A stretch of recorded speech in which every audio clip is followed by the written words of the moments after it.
Nous allons prendre le temps de voir comment construire une stratégie marketing digital efficace pour professionnels RH et managers. Donc, bienvenue, Monsieur Etienne, Monsieur Edan. Donc, je veux prendre le temps déjà de présenter A2A Afrique de Afrique. A2A Afrique de Afrique, c'est une entreprise qui est passionnée par le développement de l'Afrique et qui est engagée à accompagner la stratégie, la production et la diffusion des campagnes marketing et communication. Donc, premièrement, on est une agence digitale, Afrique de Afrique. On fait du consulting, ça veut dire des entreprises qui veulent grandir en termes de notoriété, en termes de force de vente, en termes de recrutement. Donc, on a un site e-commerce. Donc, on fait aussi il y a un département Import Sport. On fait dans le recrutement et la formation dans le secteur primaire, dans l'agriculture.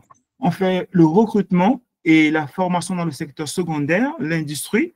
On fait aussi du recrutement et la formation dans le secteur tertiaire, le commerce et les services. On fait du recrutement et la formation dans le secteur quaternaire, la communication et l'informatique. Et on organise des salons professionnels et on participe aussi à ces salons. D'accord? Moi, j'aime beaucoup, je peux dire, cette citation de Steve Jobs qui dit que les ressources humaines sont les architectes d'un environnement où les talents s'épanouissent. Donc, on ne peut pas avoir un département des ressources humaines et avoir des talents qui ne s'épanouissent pas.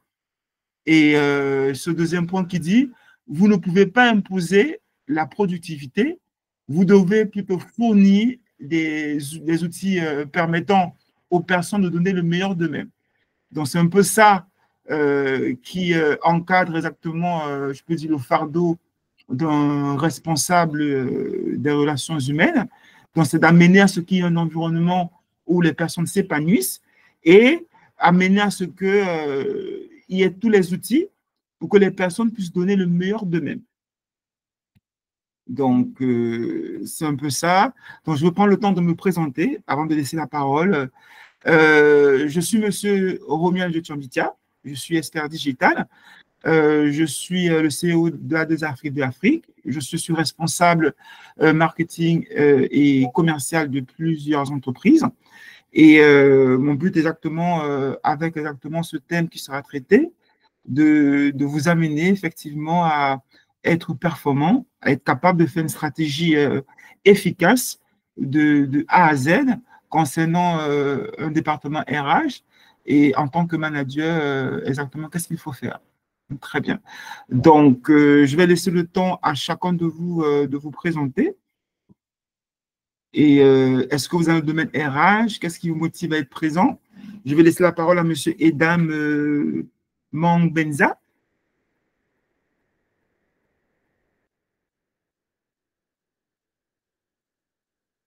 Monsieur, oui. Je suis Monsieur Dan Mangwenza. Actuellement, je suis assistant de direction dans une association des professionnels RH.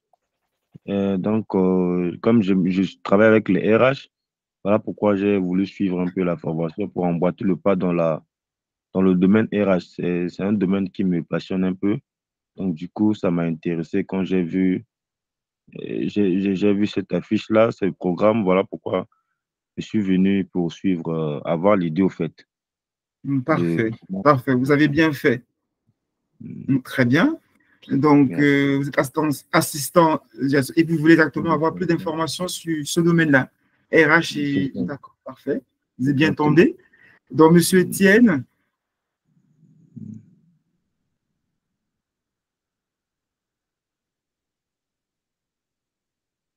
Monsieur Etienne est là? Par rapport à ce que vous venez de dire, c'est la première fois d'entendre ça. C'est pourquoi j'ai voulu suivre et savoir ce que cela veut dire autre. Je pense que c'est ça. Parfait, parfait. En tous les cas, moi, je vous souhaite la bienvenue.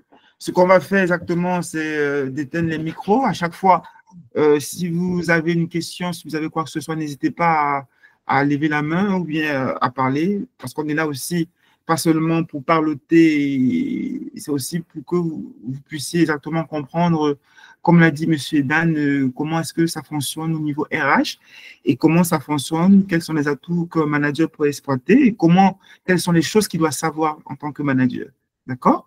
Donc, il y aura une séance, on va aller sur les outils et on va aller aussi sur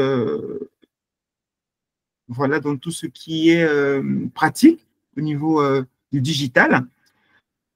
Donc, on va commencer. Donc, je suis très heureux. Je vous remercie d'être présent. Il y aura une rediffusion. Donc, ceux qui n'ont pas pu être là, ils pourront le suivre en différé. Donc, je vais faire le plan de la formation. Donc, il y a 5 parties principales. Donc, premièrement, on va voir les objectifs, buts et historiques en ce qui concerne le marketing digital. On va voir c'est quoi le marketing. C'est un peu pareil pour tous les termes. Donc, c'est la même chose qu'on va revoir. Qu'est-ce que c'est le marketing digital? Et après, on va essayer de voir exactement une stratégie marketing RH complète et efficace de A à Z. On va voir aussi une stratégie marketing manager complète et efficace de A à Z. Ça va exactement vous permettre d'avoir tous les éléments exactement pour comprendre déjà et ici être un RH vraiment complet en termes de ce qui concerne les outils digitaux au manager. Donc, bienvenue, prenez bien vos sièges. J'espère que chacun de vous, vous êtes prêt à décoller. Exactement. Parfait, parfait. Donc, je vais prendre le temps. On va décoller. On va commencer déjà par l'historique.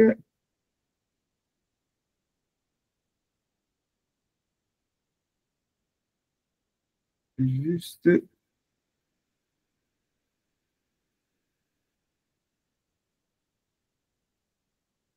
Parce que l'historique, c'est de montrer déjà le but, les objectifs de cette formation, ce à quoi exactement vous devez vous attendre.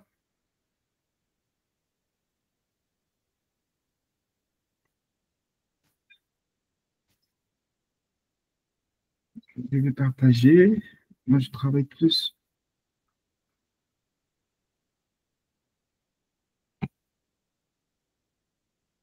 Donc, concernant, j'espère que vous voyez l'écran. Oui, on voit le compte très bien. Très bien. Et qu'est-ce que vous voyez maintenant? Plan de formation, objectifs, buts et historique marketing digital. Donc, les 4 points, 5 points énumérés. D'accord. Et maintenant, vous voyez toujours ça ou bien vous voyez un autre truc? Parce que je Bon, viens de toujours ça. partager. Je vois toujours le même tableau. D'accord. Parce qu'il y a un autre tableau.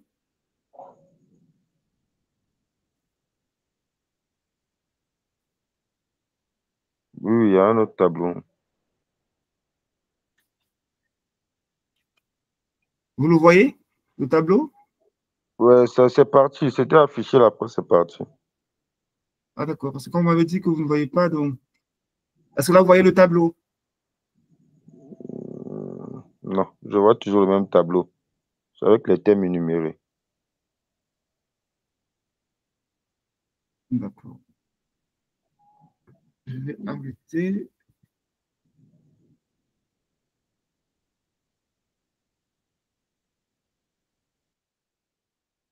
Là, vous voyez le tableau, c'est ça? Qui était avant? Et le tableau qui était avant. Très bien. Donc, je vais remettre.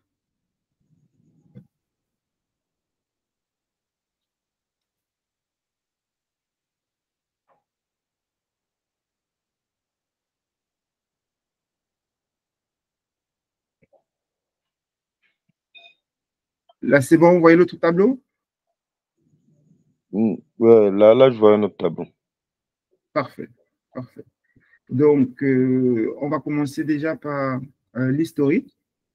L'historique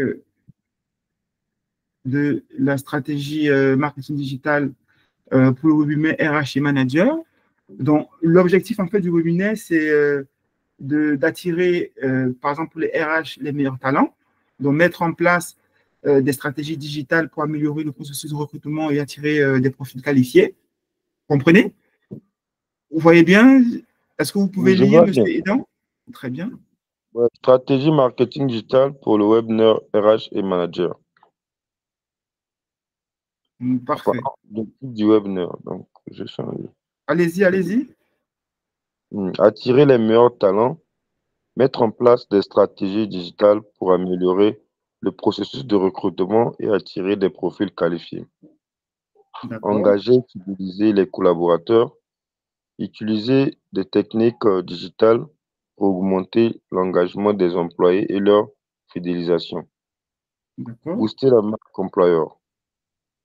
Appliquer des stratégies marketing pour améliorer l'image de l'entreprise et attirer des talents. Parfait.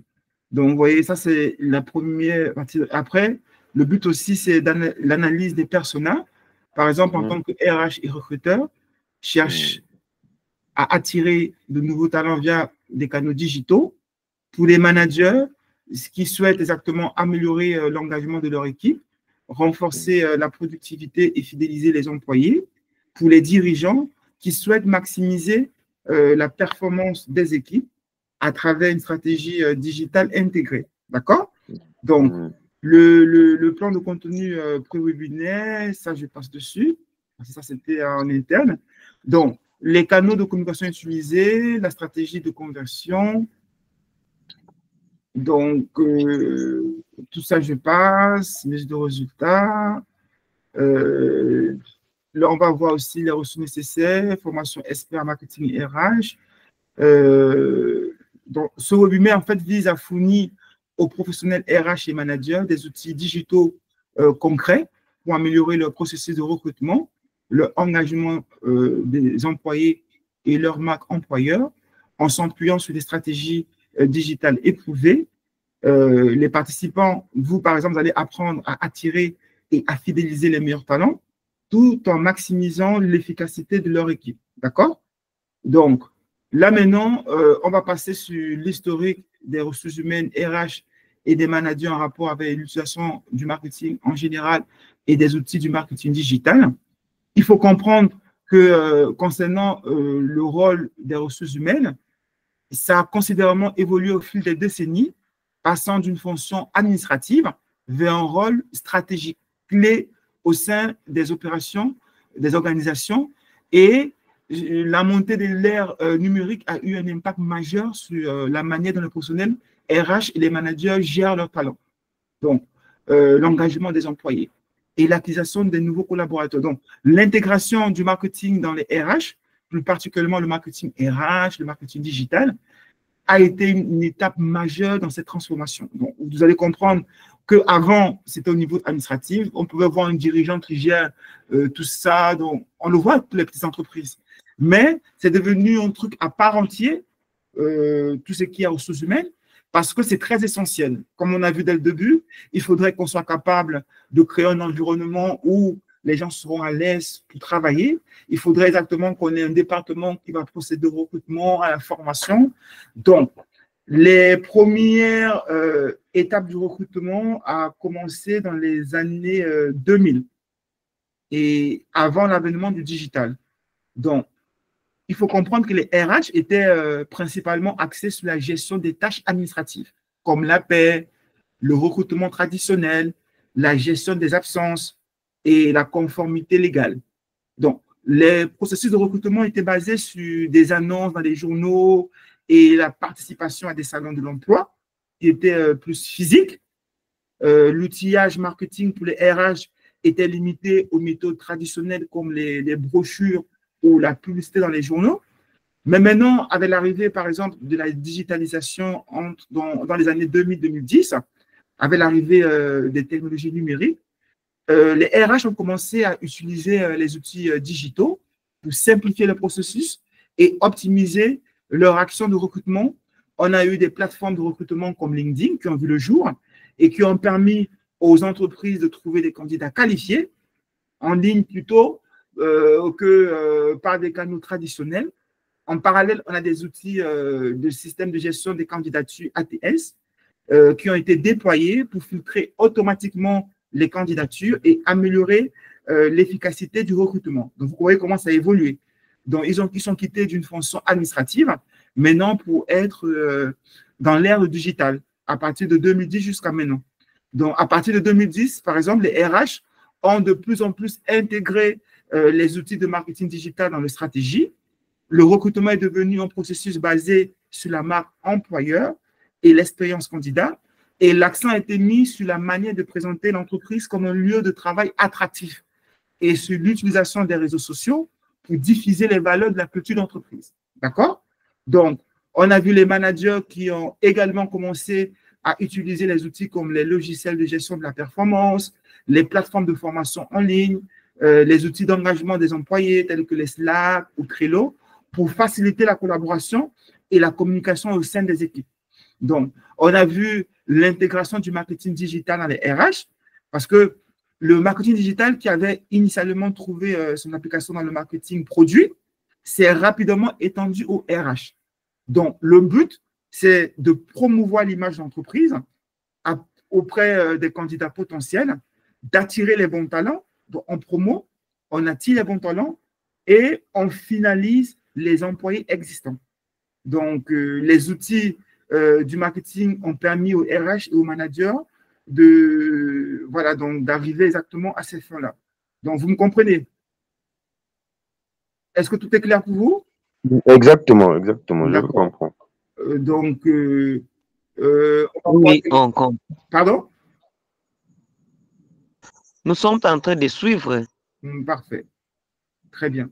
Parce qu'il y a vu que je vois qu'il n'y a pas trop des professionnels RH parmi vous, donc je vais revenir un peu sur certains termes, d'accord? Quand on parle de promouvoir la marque employeur, c'était via, par exemple, des plateformes sociales comme LinkedIn, Twitter, Facebook et Instagram. Ça permet en fait de communiquer de manière ciblée sur la culture de l'entreprise, les valeurs, les avantages de travailler dans une organisation. Donc, c'est ça qu'on appelle promouvoir la marque employeur. Ça veut dire promouvoir la culture d'entreprise, les valeurs de l'entreprise, les avantages de travailler dans une organisation, dans une entreprise. Et maintenant, les outils qui permettent de recruter efficacement, parce que le recrutement est devenu un processus beaucoup plus rapide et précis grâce à des outils tels que le recrutement programmatique, l'utilisation des chatbots pour la présélection des candidats et la publicité ciblée sur les réseaux sociaux. Donc, pour pouvoir améliorer l'engagement des employés, on a l'utilisation de plateformes d'engagement des employés comme Office Vibe ou 15Five. On a des outils d'analyse des feedbacks qui a permis aux managers de mieux comprendre les attentes des employés et d'agir sur les facteurs qui favorisent l'engagement.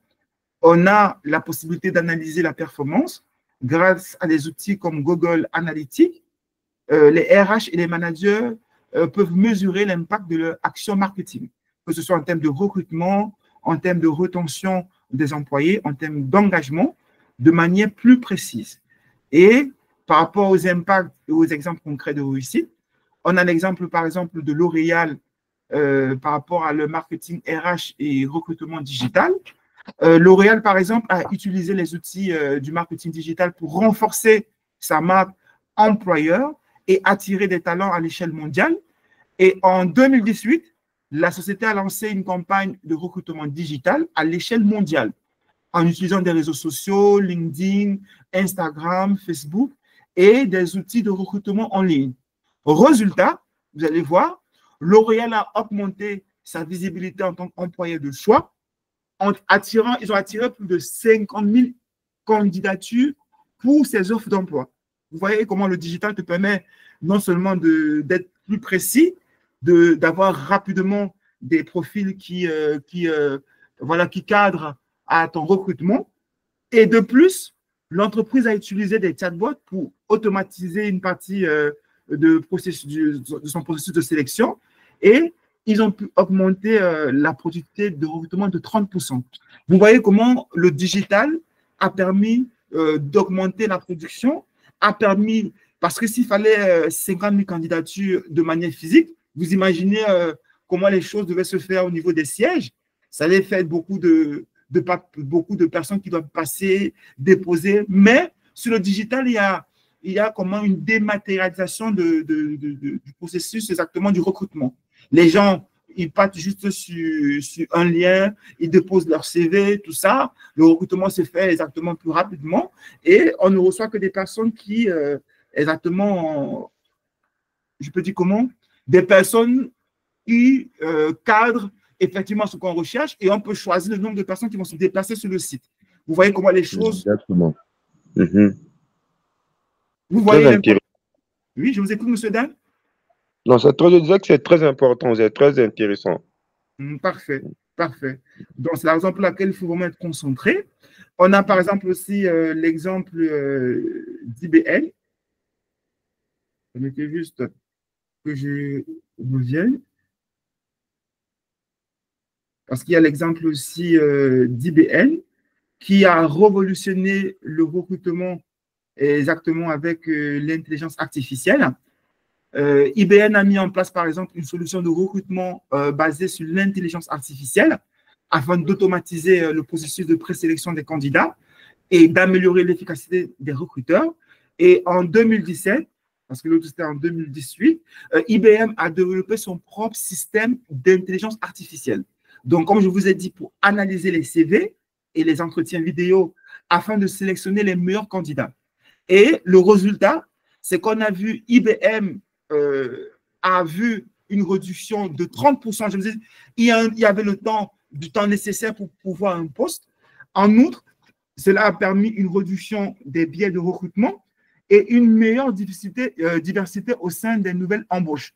Vous avez vu le temps qu'il fallait prendre. Je ne vais pas déposer mon CV physiquement, le temps qu'il y a une équipe qui va sélectionner les CV, qui va mettre sur l'ordinateur, les données, tout ça. Ben, ça se fait de manière plus facile et les gens gagnent plus de temps. Vous voyez, il y a un gain de temps et il y a plus d'efficacité avec exactement les méthodes digitales. Vous comprenez? Exactement. D'accord. Et on va voir un troisième exemple. Le troisième exemple, par exemple, c'est SAP, qui a utilisé le marketing digital pour l'engagement des employés, parce que ce n'est pas seulement par rapport au recrutement, même au niveau de l'engagement des employés. SAP, c'est une entreprise technologique qui a intégré les outils digitaux pour améliorer l'engagement des employés, dont l'entreprise a mis en place une plateforme de gestion des performances et a lancé des campagnes sur les réseaux sociaux internes pour renforcer la communication et l'engagement des collaborateurs. Donc, les résultats, c'est que SAP a constaté une amélioration de 25% de l'engagement des employés et une réduction du turnover de 15% en intégrant les outils digitaux. Donc, SAP a pu suivre en temps réel les feedbacks des employés et ajuster ses actions en conséquence. Vous voyez, quand on applique exactement le digital, non seulement le recrutement est plus facile pour le département RH et pour les managers, mais en plus aussi, ça nous permet d'améliorer exactement la vie en entreprise. Donc, vous comprenez? Donc, ça, c'est l'avantage qu'on a. Donc, conclusion, c'est quoi? C'est que l'utilisation des outils de marketing digital dans les ressources humaines et la gestion des équipes a transformé la manière dont les entreprises gèrent le recrutement, l'engagement et l'affiliation de leurs talents. Grâce à des plateformes digitales, des outils de recrutement et des analyses de performance avancées, les RH et managers peuvent désormais optimiser leur stratégie pour attirer les bons profils, fidéliser les employés et améliorer l'expérience au sein de l'entreprise. Donc, on a vu ces exemples de succès comme L'Oréal, IBM et SAP. Et ça montre l'impact positif du marketing digital dans les RH et montre qu'il est possible de maximiser l'efficacité et l'engagement des équipes tout en favorisant une meilleure stratégie de recrutement. Donc, vous comprenez pourquoi ces moments exactement que nous allons passer ensemble sont importants et pourquoi effectivement vous ne perdez pas le temps en prenant le temps de venir exactement suivre ces temps exactement où on va en détail voir exactement le marketing digital et les outils pour pouvoir être performant en tant que RH, en tant que manager. Très bien, d'accord? Donc, je vais passer rapidement, vu le temps qu'il nous reste, sur les éléments. Et vous allez voir avec le plan, parce que le but, c'est quoi? On va voir c'est quoi le marketing en général. Et après, le marketing digital qu'on va voir, c'est par rapport au marketing de produits. Et on va l'appliquer par rapport à la stratégie marketing RH complète, efficace de A à Z. Et on va voir la stratégie marketing pour manager complète, efficace de A à Z. D'accord? Donc, concernant le marketing, si on vous pose la question, qu'est-ce que le marketing? Qu'est-ce que vous pouvez répondre?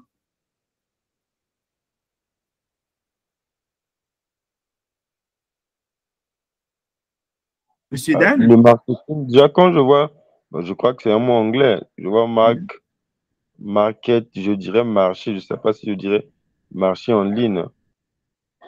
Et le marketing, c'est pas seulement le marché en ligne, ça fait partie, vous avez raison, mais effectivement, market, c'est marché, et in, un peu, c'est comme un système.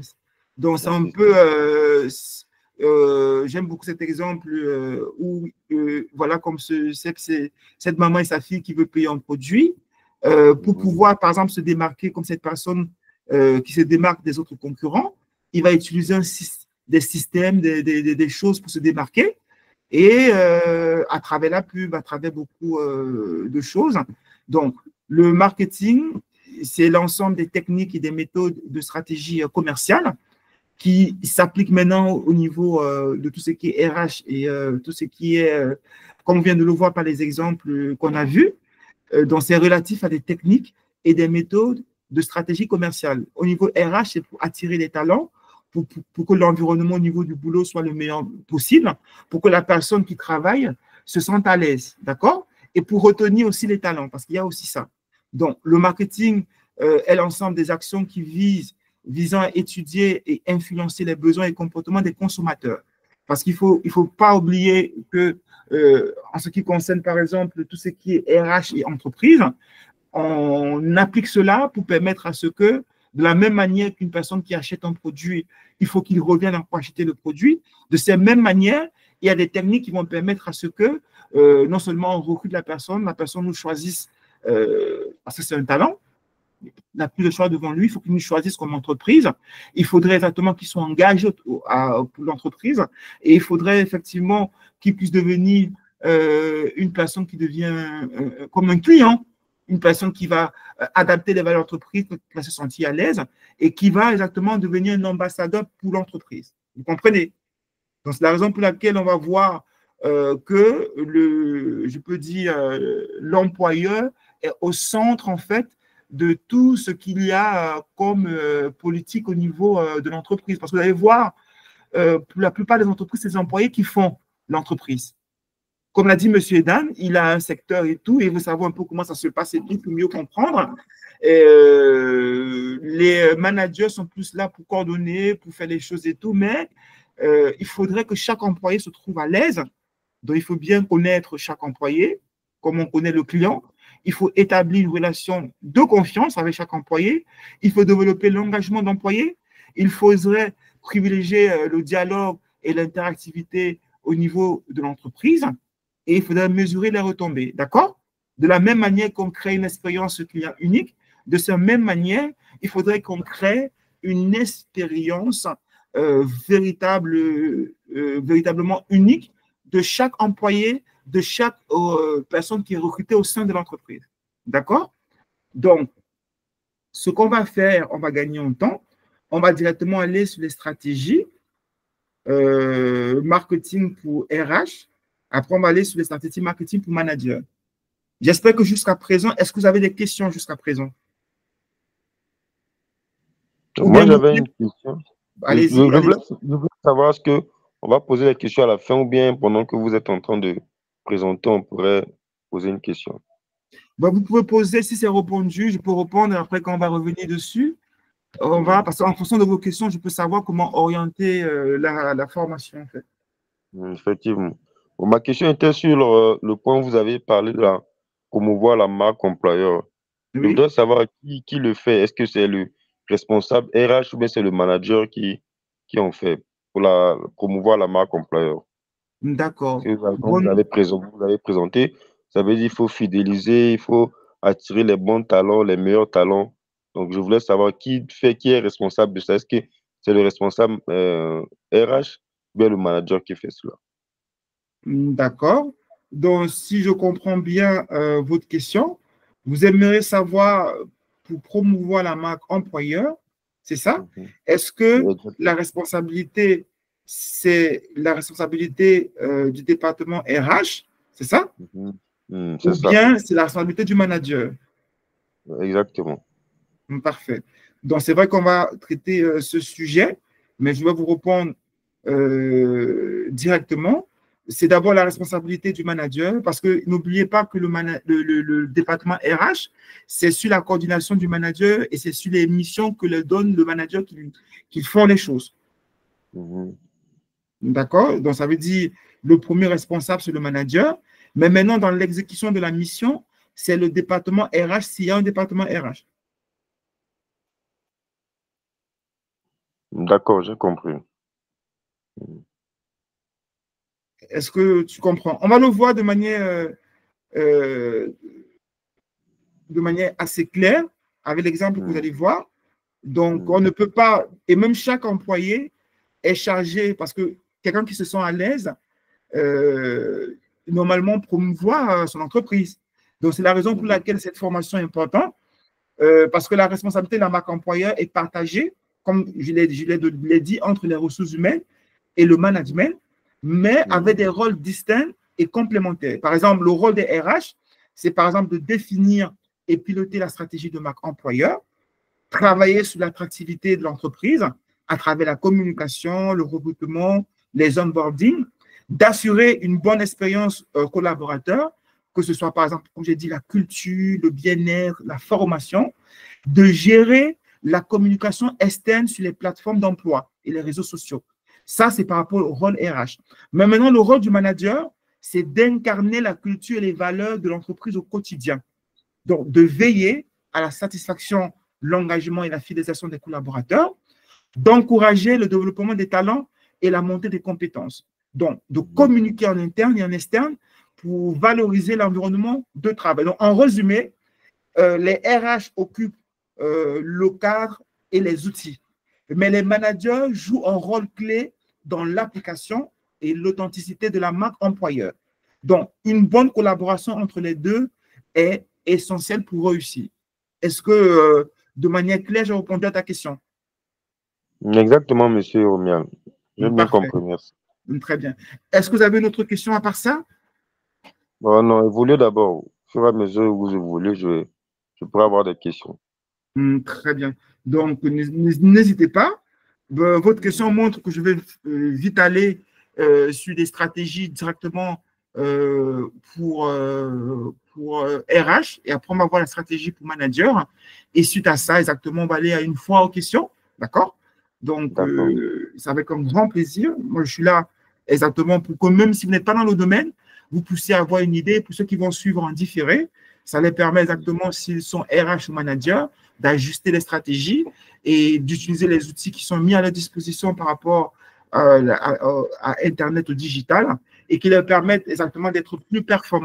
D'accord. dans les différentes fonctions. Donc, je vais partager directement le travail qui a été fait. Je vois que... D'accord.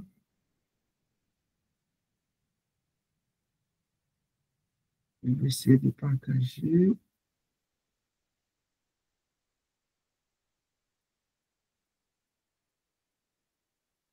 On va voir directement la stratégie, d'accord? C'est bien parce que quand vous posez des questions, moi, ça me permet de cadrer et ça me permet. Est-ce que vous arrivez à voir ce qui est affiché, stratégie marketing RH complète et efficace de A à Z? Et je vois bien. Très bien. Parce qu'on va aller sur les deux, à un moment donné, on va aller dans la pratique, d'accord? S'il le faut, voilà. Donc, vous avez vu comme ce qui est sur votre écran. Concernant la stratégie marketing RH complète et efficace de A à Z, il faut comprendre que la stratégie marketing RH, ça vise à améliorer l'attractivité de l'entreprise en tant qu'employeur, à recruter les meilleurs talents, à fidéliser les employés et à renforcer l'engagement des équipes. Et voici un plan d'action marketing RH complet et efficace. D'accord? Donc, c'est composé, je vais faire par, je pense, c'est 8 parties que j'ai divisées. On va d'abord faire une analyse préliminaire. D'accord? on va définir les KPI, donc les indicateurs clés de performance par rapport au secteur RH. On va, en troisième position, construire une marque employeur forte. Comment le faire? D'accord, vous avez posé la question. Comment est-ce qu'un RH peut construire une marque employeur forte? Et on va voir effectivement en quatrième position, comment mettre en place des canaux de recrutement performants. On va voir aussi en cinquième, donc, comment optimiser l'expérience candidat, d'accord? Permettre à ce que l'expérience soit la meilleure possible. On va voir exactement aussi comment engager et fidéliser les employés. Et on va voir en avant-dernière position un plan d'action marketing RH. Et on va voir à la fin, en huitième position, exactement un petit résumé. D'accord? Donc, ça va être pareil par rapport au manager. Donc, ça va être composé aussi en 8 parties bien détaillées, d'accord? Qui vont permettre exactement à ce que de A à Z, vous-même, vous puissiez exactement, en tant que novice, comprendre la fonction RH, comprendre comment les outils exactement digitaux peuvent rendre cette fonction davantage performante et d'être capable aussi de l'appliquer. D'accord? D'accord, monsieur Eddy. Parfait. Donc, concernant, par exemple, l'analyse préliminaire, l'objectif principal, par exemple, pour un RH, comme on l'a dit, il y a 5 objectifs principaux. C'est, premièrement, d'attirer les meilleurs talents. Deuxièmement, c'est de fidéliser les employés actuels. Troisièmement, c'est de renforcer l'image de la marque employeur. Quatrièmement, c'est d'améliorer l'engagement des collaborateurs. Cinquièmement, c'est d'optimiser la gestion de la performance. D'accord? Donc, le public exactement cible, c'est important de noter ça, c'est déjà les candidats potentiels, les nouveaux talents, c'est les employés existants, c'est de les engager, la rétention, c'est de faire en sorte qu'ils restent, et par rapport aux managers, c'est l'implication dans la stratégie RH et le développement des équipes. Vous comprenez? Donc, c'est destiné vraiment, comme on a dit, à attirer les meilleurs talents. C'est pourquoi on parle de nouveaux talents. C'est de permettre de fidéliser les employés actuels. C'est pourquoi ça concerne les employés existants. Pouvoir, qu'est-ce qu'il faut faire pour les engager et les retenir. Et ça permet, par exemple, aux managers voilà, d'avoir une implication dans la stratégie RH pour le développement des équipes. Ça veut dire améliorer l'engagement des collaborateurs, optimiser la gestion de la performance. Donc, on passe sur le deuxième paragraphe, qui est la définition des KPI, Performance Indication. En français, c'est les indicateurs clés de performance. Donc, il faudrait connaître ces indicateurs-là pour pouvoir savoir si les actions qu'on met sur pied sont véritablement efficaces et comment se remettre en question. Donc, on va aller, par exemple, sur le taux de conversion des candidatures. Quand on reçoit des candidatures, il faudrait qu'on voit exactement le nombre de recrutements qu'on a réalisés. Ça, c'est le taux de conversion des candidatures. Donc, on va faire la différence. Par exemple, si on reçoit, comme on a vu L'Oréal, 50 000 candidatures, combien de recrutements on a réalisé? Si on a réalisé, par exemple, 20 ou 50 recrutements, il y a un pourcentage qui va nous montrer le taux de conversion des candidatures. Est-ce que tu comprends? Donc, il faudrait qu'on ait un taux de satisfaction des employés via des enquêtes de satisfaction. Il faudrait qu'on ait un taux de rétention, le pourcentage d'employés qui restent en entreprise après 1 an. Ça permet de savoir si on a une bonne politique ou pas. Il faudrait qu'on si on a le temps de recrutement, le temps moyen pour pouvoir un poste et le coût par embauche. Donc, le total des dépenses pour le recrutement divisé entre les nouvelles embauches. Donc, combien ça nous coûte en fait pour recruter? Ça, c'est le département RH. Ça, c'est les KPI au niveau exactement. Les clés de performance pour montrer qu'un département RH est performant. Quand ces taux-là sont positifs.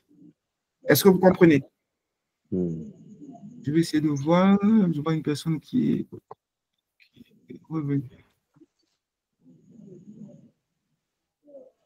D'accord. Attends, je vais ajouter. Ah, c'est vous qui avez levé la main? Ouais, c'est moi qui ai levé la main. Donc, je Oui. voulais dire tantôt, j'avais assisté à une masterclass là sur le recrutement et l'intégration. Et Mhm. c'est la DG a été en train de dire que non, normalement, chaque année, il fallait qu'il y ait des moins performants, devraient normalement être réduits de l'équipe. Je ne sais pas si c'est exactement ce qui se fait dans les ressources humaines. Les moins performants, en fait, devraient être réduits de l'équipe. Oui, et effectivement, et va être réduit, c'est un peu trop dire. Ça, c'est réduit, Hmm. par exemple, si ils sont moins performants malgré la formation qu'ils ont reçue, malgré l'accompagnement, parce que le département RH aussi a pour fonction de faire une montée en compétences exactement des employés. Est-ce que vous me Mhm. comprenez, monsieur Dan? Je comprends bien, monsieur.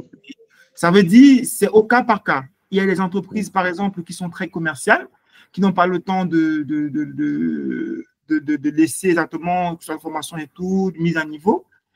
Euh, eux, ils ont opté pour une politique où quand tu n'es pas performant et que tu ne ramènes pas du chiffre, ben, puisqu'on te paie en fonction de ce que tu fournis, ben, tu n'as pas le droit de continuer. Ça, c'est parfois des centres d'appel qui font ce genre centres d'appel, par exemple, qui font ce genre les centres d'appel qui sont pas très grands, parce que pour pouvoir payer un employé, il faudrait qu'il te ramène quelque chose et tu le payes à l'intérieur. Est-ce que tu vois? Exactement. Oui. Donc, tout dépend de la politique de l'entreprise. Mhm. D'accord? D'accord.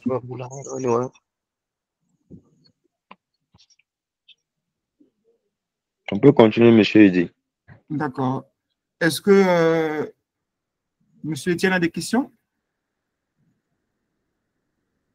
Non, non, je suis en train de suivre d'abord, pas de questions. D'accord. D'accord. Très bien. Donc, c'est un point de vue qui est par rapport à la question de monsieur Edan, qui, comme je dis, c'est au cas par cas. Donc, parce que le renvoi, je vais entrer un peu dans les profondeurs.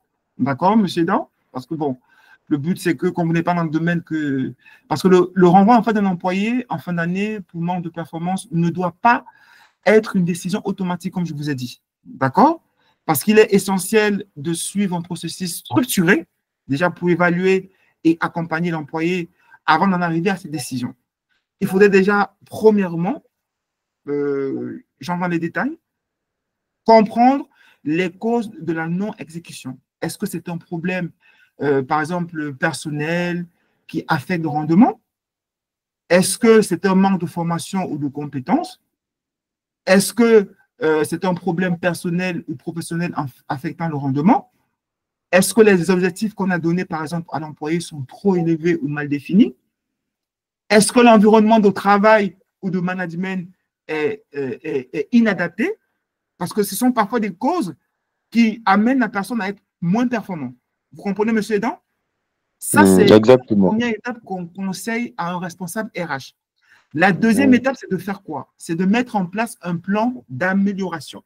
Parce qu'avant de penser au licenciement, il est préférable de fixer, par exemple, des objectifs clairs et atteignables, de proposer des formations ou un accompagnement, par exemple un coaching, un mentorat, d'offrir du feedback régulier et constructif, de vérifier si l'employé est mieux placé dans un autre rôle. On a l'habitude de dire que si on retire un poisson de l'eau, tu auras l'impression que le poisson ne sert à rien. Vous comprenez, monsieur Dan? Donc, il faudrait Je comprends bien. exactement vérifier si l'employé est mieux placé dans un autre rôle.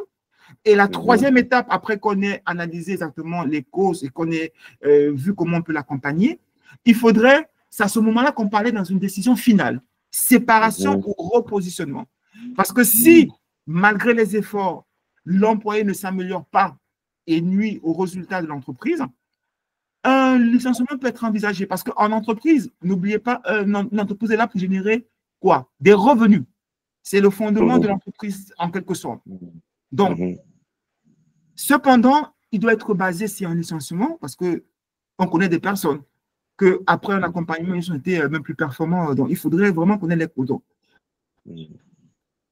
Le licenciement doit être basé sur 3 points principaux. Donc, si on veut une évaluation objective des performances, un respect du cadre légal et des procédures RH, parce qu'on le sait, quand on recrute une personne, c'est 3 mois renouvelables, où on a la possibilité exactement de dire qu'il n'est pas performant de le mettre à côté. Donc, il y a un cadre légal pour le licenciement, d'accord? Et il faudrait une approche humaine et professionnelle. Donc, en résumé, un employé non performant ne doit pas être systématiquement renvoyé en fin d'année. Il doit d'abord comprendre les causes, comme j'ai dit, accompagner l'amélioration, on doit l'accompagner, et en dernier recours, envisager une séparation si aucun progrès n'est possible. J'espère que j'ai bien répondu à votre question, monsieur. Là. Exactement, là j'ai bien compris par rapport à la DG quand elle faisait son exposé. Là, vraiment, super, merci beaucoup. Parfait, parfait. Donc n'hésitez pas, s'il y a une question, quoi que ce soit, je suis là. Donc, en tant qu'aussi professionnel RH, je suis là pour donner les choses, préciser les choses en fait. Donc, on va par exemple, comment construire effectivement la marque, une marque employeur forte. D'accord? Il faudrait déjà construire une marque employeur forte à travers une communication visuelle et un message de marque. Il faudrait qu'il y ait une identité visuelle. Par exemple, il faudrait créer un logo, un slogan et une charte graphique spécifique pour la marque employeur. C'est très important. Tu ne peux pas avoir une entreprise parce que parfois des personnes qu'on a dit c'est important d'avoir un logo, d'avoir un slogan, ils disent ah, moi je vais juste ramener. Mais l'une des choses qui ramène des personnes non seulement à ne pas avoir de clients parce qu'il y a des causes qui permettent, il y a la peur, il y a le fait de ne pas avoir confiance en l'entreprise, il y a exactement les réticences qu'on peut avoir par rapport à une expérience passée. Et ces choses doivent travailler en amont. Parce que c'est vrai, on a l'habitude de dire que l'habit ne fait pas le moine, mais vous êtes d'accord avec moi que ce n'est pas l'habit qu'on reconnaît le moine. Si on voit par exemple une personne avec un certain habit, par exemple les sœurs, on va dire que ah non, ça c'est une sœur. Vous êtes d'accord avec moi? Exactement. Oui, c'est de la même chose aussi quand on est RH. On doit comprendre en tant qu'entreprise que nous devons communiquer quelque chose de fort. Et ça passe, imaginez-vous, tu es une entreprise, tu as une certaine couleur, certains logos, et après tu viens, mais ça n'inspire pas confiance. Et ça fait partie des facteurs non seulement qui va faire en sorte que les personnes n'auront pas confiance en l'entreprise, mais en plus, le message va passer comme quoi tu n'es pas professionnel. C'est la raison pour laquelle il faudrait déjà avoir une identité visuelle, comme créer un logo, un slogan, une charte graphique spécifique pour la marque employeur. Il faudrait qu'il y ait un message clé. Il faut définir les valeurs de l'entreprise qui attirent les talents. Par exemple, innovation, inclusion, développement personnel. Il faudrait, vous allez voir que la plupart des entreprises assez sérieuses ont toujours un message clé, ont des valeurs qu'ils défendent. Est-ce que vous comprenez? C'est ça qui permet d'avoir exactement une marque employeur forte. Et il faudrait aussi avoir des plateformes de communication.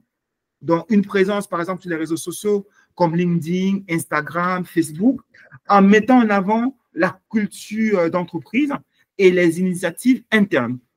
Donc, ça, c'est la première des choses quand on veut construire une marque employeur forte. Vous avez compris? Donc, il faudrait comprendre aussi qu'il faudrait qu'on travaille le témoignage des collaborateurs. Il faudrait encourager les employés actuels à partager leurs témoignages sur leur expérience en entreprise. Il faudrait créer des vidéos et articles sur la réussite interne et la culture de l'entreprise.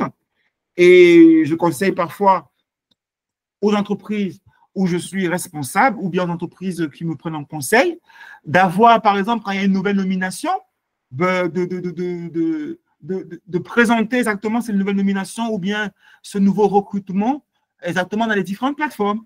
Est-ce que tu vois? Ça permet exactement de créer une marque employeur forte. Voilà. Donc, on a, c'est par rapport à l'image, par rapport aux outils qu'il faut avoir. En B, on voit que c'est le témoignage des collaborateurs. Et maintenant aussi, il faut travailler, il faut avoir une stratégie de contenu. Ça veut dire, il faudrait avoir comme blog d'entreprise où on publie des articles sur les avantages de travailler dans l'entreprise, les réussites, les opportunités de carrière. Et il faudrait aussi avoir une vidéo promotionnelle. Donc, créer des vidéos, par exemple, courtes sur YouTube, les réseaux sociaux, qui présentent la vie interne de l'entreprise, ses valeurs et son environnement de travail. Donc, quand vous appliquez exactement ces points qui ont été cités, vous créez une marque employeur forte en tant que département RH. On va aller effectivement déjà sur le 4e point, qui est la mise en place de canaux de recrutement. À ce niveau, est-ce que vous avez des questions?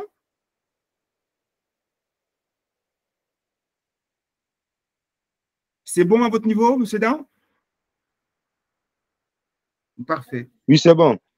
Parfait. Donc, la question qu'on peut se poser, c'est comment mettre en place les canaux de recrutement performants.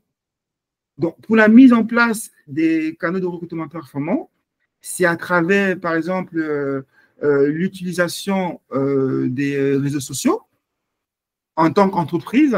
LinkedIn actuellement exactement représente, donc je peux dire comment les réseaux sociaux par excellence pour les entreprises, pour le B2B. Donc, il s'agit de publier régulièrement des offres d'emploi et des articles sur les opportunités d'évolution au sein de l'entreprise. Je vous garantis, vu beaucoup de personnes se connectent sur LinkedIn pour chercher un emploi en majorité que pour présenter. Donc, ça veut dire, vous allez voir, il y a beaucoup de personnes qui font des offres d'emploi et tout, juste pour permettre à des personnes de connaître l'entreprise. C'est une technique pour pouvoir aussi connaître l'entreprise. Parce que parfois, les entreprises, vous allez remarquer, vous allez postuler, mais vous n'êtes jamais rappelé.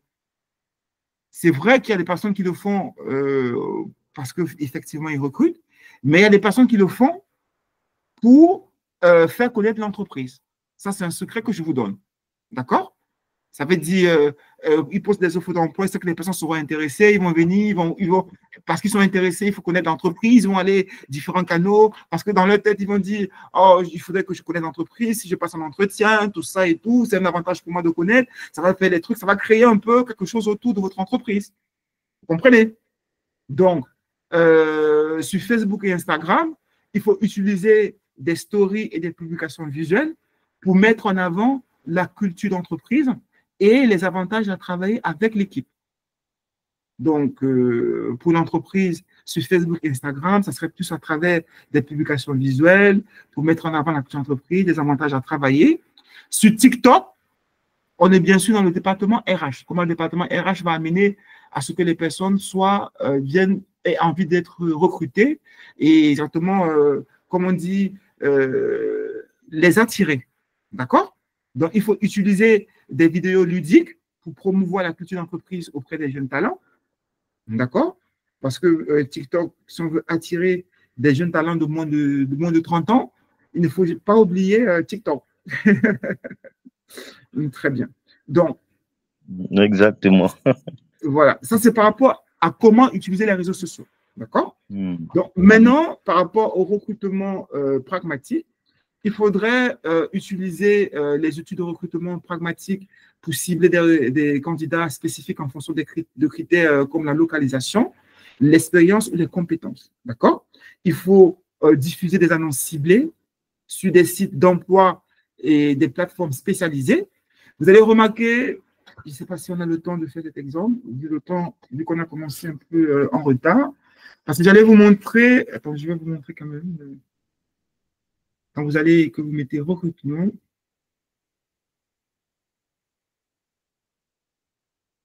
vous mettez juste, je vais vous montrer, ou bien après on peut le faire, d'accord? On va gagner en temps, et après je vais vous montrer, par exemple, quand vous allez sur Internet, et que vous mettez par exemple le recrutement, monsieur, vous êtes dans quelle ville?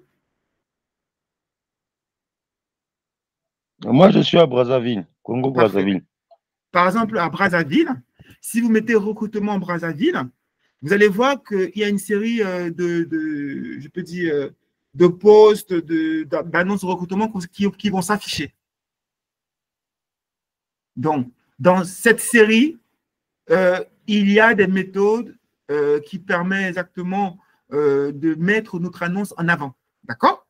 Donc, il faut utiliser des outils de recrutement, des annonces ciblées. Je vais prendre le temps de montrer comment le faire, mais en tout cas, il y aura une formation à propos. D'accord? Pour entrer dans les détails, je suis en train juste de montrer ce qu'il faut faire, effectivement, pour déjà attirer, parce qu'il faut savoir que ça, on est dans la méthode attirer. Après, on va voir comment pour engager les employés et comment faire en sorte qu'ils deviennent des ambassadeurs. D'accord? Et maintenant, il faudrait aussi collaborer avec des universités ou des écoles. Par exemple, en tant que, je peux dire, je veux faire un recrutement, je peux prendre… Vous êtes dans quel type de travail, Monsieur Eda, dans votre domaine d'activité? C'est quel domaine?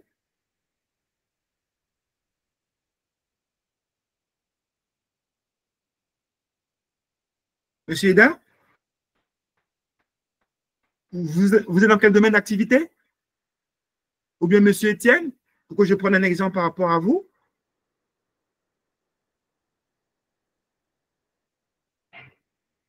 D'accord. Par exemple, il faut créer des partenariats avec des universités locales pour organiser des forums de recrutement et des événements de networking.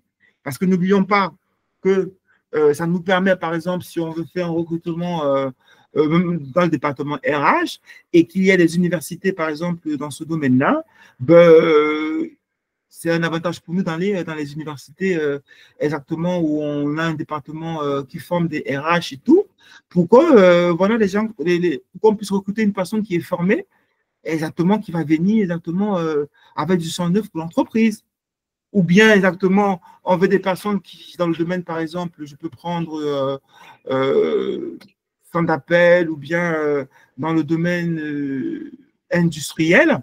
On fait exactement un partenariat avec des universités dans le même domaine qui vont permettre exactement de recruter des talents parce que dans le domaine de recrutement, il y a une partie performance, il y a une partie exactement engagement. Donc, la performance, exactement, c'est lié aussi à la formation que tu as reçue, parce qu'on te forme exactement pour être utile dans le domaine du travail ou dans le domaine exactement en tant que, si tu souhaites être employeur.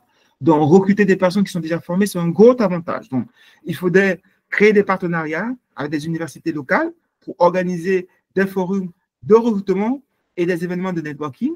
Il faudrait organiser des stages et des programmes de formation pour attirer des jeunes diplômés et les intégrer dans l'entreprise, comme j'ai pu développer. Et maintenant, comment faire pour optimiser? On a vu comment recruter. Donc, maintenant, on va voir comment optimiser l'expérience candidat. Donc, il faudrait l'application simplifiée et fluide à travers quoi? Tout ce qui est plateforme de recrutement, qui est très connu. ATS, c'est l'application Tracking System pour gérer les candidats et simplifier le processus. Donc, je vous invite vraiment à, sous son domaine, ils connaissent, à être vraiment au fur de cette application-là qui est un outil vraiment indispensable en tant que RH.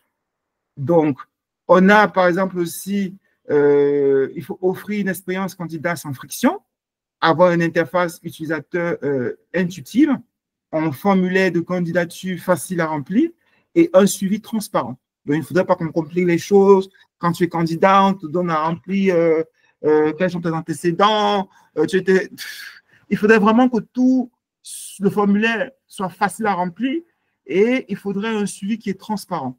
Donc, et il faudrait aussi utiliser les chatbots, donc mettre en place un chatbot de recrutement pour répondre instantanément aux questions des candidats, les guider à travers le processus de recrutement et les fournir des informations sur les postes ouverts. C'est pourquoi il faut bien rédiger une fiche de poste. S'il y a des questions par rapport à… il faudrait exactement qu'il y ait des informations nécessaires à propos. Et après ça, il faudrait, comme on a vu, le but du digital, c'est de limiter et de gagner en temps au niveau de la présélection.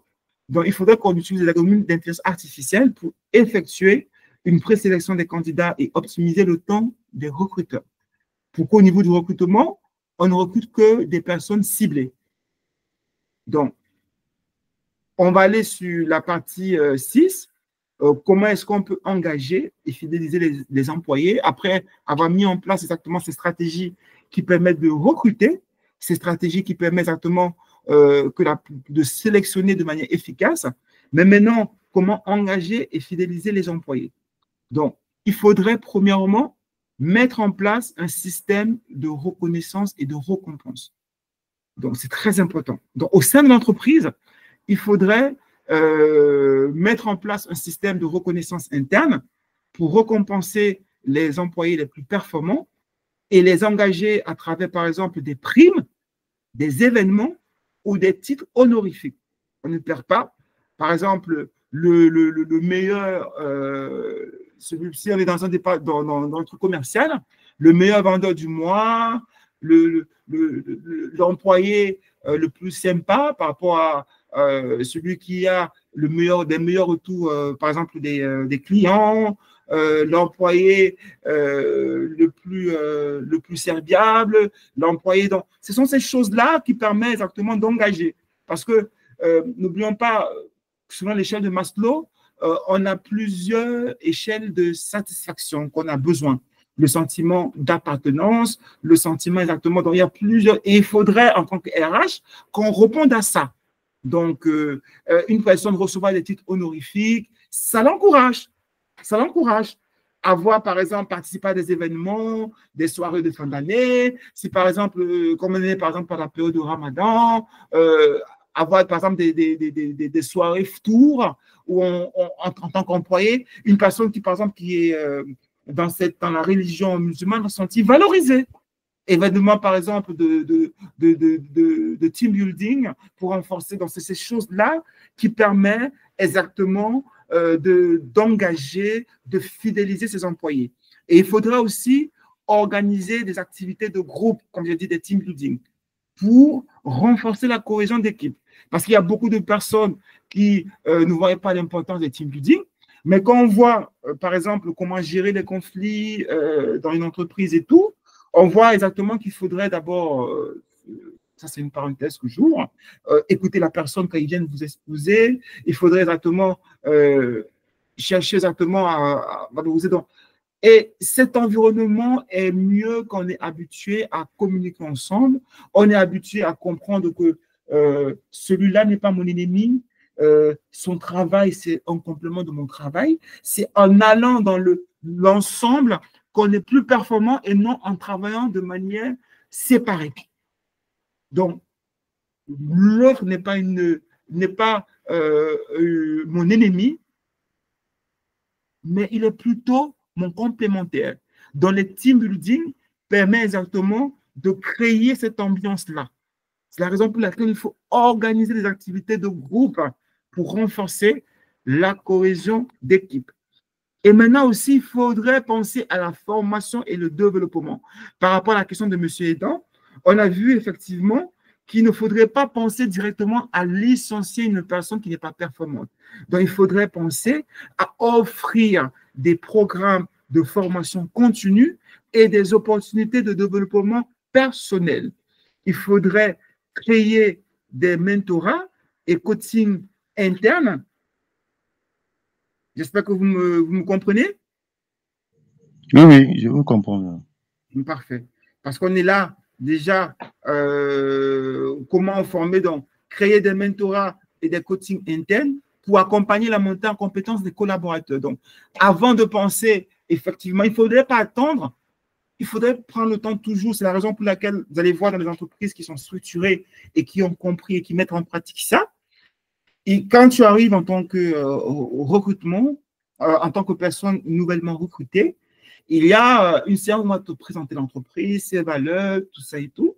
Et quand tu vas entrer, il y a un système où on va exactement avoir des personnes qui vont t'accompagner. Par exemple, tu vas être formé par rapport aux produits auxquels exactement tu vas être affecté, la culture, tout ça et tout. Mais après, il y aura une personne qui est plus ancienne que toi qui va t'accompagner. C'est ça qu'on appelle le coaching interne pour accompagner la montée en compétences, qui va t'amener à t'améliorer dans ce que tu as fait pendant une certaine période. C'est des choses qui permettent d'engager. Engager non seulement la nouvelle recrue, mais permettre à la personne qui transmet son savoir et qui fait les trucs de se sentir utile, de comprendre que oui, il atteint un niveau où il peut accompagner d'autres personnes. Vous comprenez? Donc, c'est des choses comme ça qui permettent de créer l'engagement. Donc, on continue. Il faudrait aussi être capable de mesurer la satisfaction des employés. Il ne faudrait pas juste travailler, parce que, entre parenthèses, comme je vois parfois cette personne, que c'est mon entreprise, je fais ce que je veux. Oui, tu fais ce que tu veux, mais sans les employés, tu n'es rien. Et je vous garantis, il y a beaucoup de difficultés à chaque fois recruter, à chaque fois former et tout, que de prendre des personnes qui sont déjà là, les engager. Ça serait plus avantageux, ça t'évite d'avoir encore ce temps-là où tu vas. Non, c'est la raison pour laquelle il faut organiser des enquêtes de satisfaction régulières pour recueillir des feedbacks sur les conditions de travail et identifier les pistes d'amélioration. On s'améliore toujours. On s'améliore toujours. La personne qui se réduit au reproche ne prospère pas. Mais une personne qui reconnaît quand c'est positif et qui change, cette personne-là va toujours progresser. Il n'y a pas d'entreprise parfaite. C'est la raison pour laquelle on s'améliore. Mais il y a d'entreprises où les employés se sentent le mieux possible. Oui, puisque si l'entreprise est organisée à chaque fois avoir des feedbacks, c'est pourquoi il faudrait, le digital aide beaucoup, avoir des plateformes où à chaque fois il y a des enquêtes. Quand tu suis une formation, il y a une enquête pour voir quel est ton ressenti, est-ce que tu as été satisfait, est-ce qu'il y a des points d'amélioration. À chaque fois qu'il y a, par exemple, ça peut être 3 mois pour évaluer, quand tu évalues par rapport à, chaque mois par rapport à ta compétence, tu as le droit aussi de donner ton avis. C'est les choses qui permettent d'engager et ça permet de mesurer la satisfaction des employés. Donc, il faut mettre en place aussi des réunions individuelles avec les managers pour discuter des objectifs, des atteintes et des ambitions des employés. Donc, ces points qu'on a vus, quand c'est appliqué, là, ça va permettre d'engager les employés. Ça va les permettre de se sentir comme partie intégrante de l'entreprise. D'accord? C'est clair? Est-ce qu'à ce niveau, vous avez des questions? Bon, non, là, je suis en train de... Je comprends bien. C'est même ce que j'ai fait. Bon, en fait, récemment, là, j'ai suivi une formation sur la gestion administrative du personnel. On avait un peu Mhm. touché à ces points-là que vous êtes en train de dire. Donc, avec votre intervention, je comprends mieux encore par rapport à ce que j'avais fait là-bas. Parfait, parfait, parfait. En tout cas, c'est un plaisir. J'espère que M. Etienne aussi, vous avez des questions?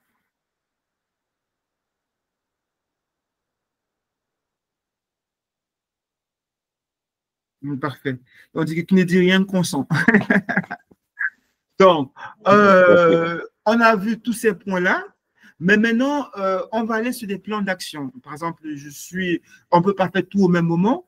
Ben, comment est-ce que ces choses peuvent être mises sur pied et dans quel délai? Nous devons comprendre que le renforcement, par exemple, de la marque employeur, c'est tout le temps de l'entreprise. Parce il faudrait qu'il y ait une création de contenu sur la culture de l'entreprise. C'est de janvier à décembre. Donc, c'est destiné aux candidats et employés pour attirer, l'objectif, c'est attirer les talents, fidéliser les collaborateurs. Et le responsable, c'est l'équipe marketing RH. Il faudrait qu'il prépare un calendrier de publication mensuel.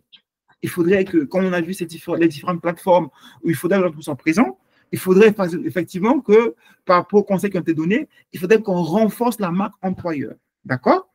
Et chaque mois, il faudrait qu'il y ait des publications chaque jour, mais ça se fait parce que ça est validé effectivement par le top management.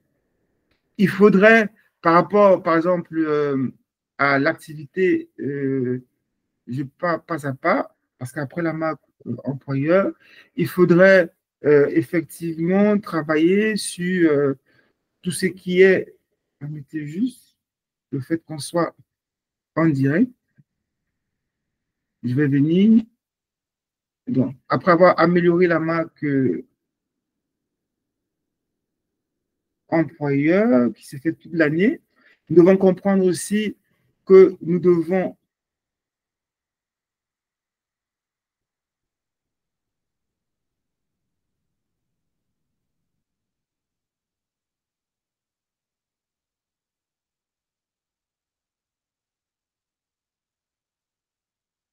excusez-moi s'il vous plaît,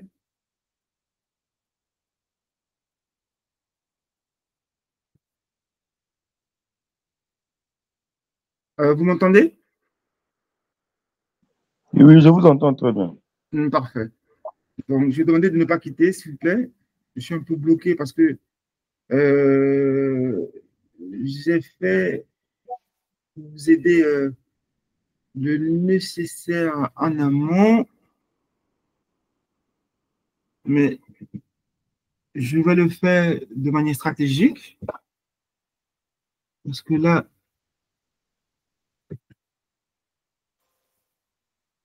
je vois.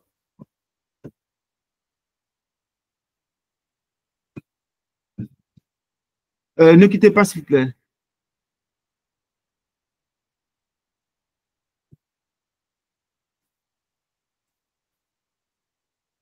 Parce que je vois que le truc est un peu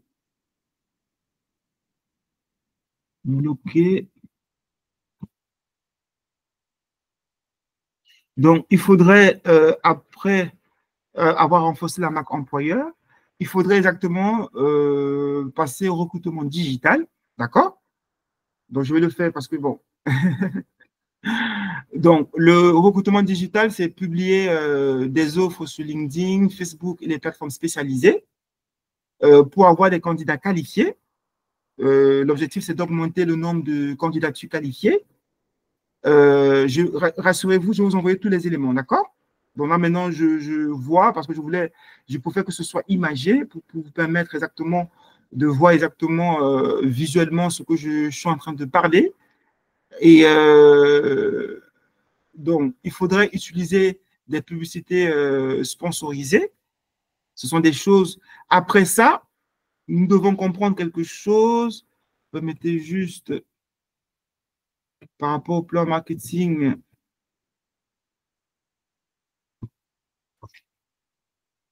RH, après avoir renforcé la marque employeur, fait du recrutement digital, nous devons améliorer l'expérience client. D'accord? Ça veut dire nous devons avoir une simplification des candidatures. Donc, en tant que RH, il faudrait voir, par exemple, le parcours de recrutement et réduire le taux d'abandon de candidature en assurant une communication claire pendant l'application. Il faudrait voir exactement les questions qui sont posées, comment est-ce que c'est simple, est-ce que donc, et il faudrait aussi travailler l'engagement des employés. Comme on a dit, organiser des événements internes de reconnaissance et de récompense. Ça, c'est destiné à travers des employés pour augmenter l'engagement des collaborateurs. D'accord? En plus, ce qu'on a vu, j'ai fait un plan détaillé parce qu'il y a des choses qui sont faites tout au long de l'année, il y a des choses qui sont faites durant un moment.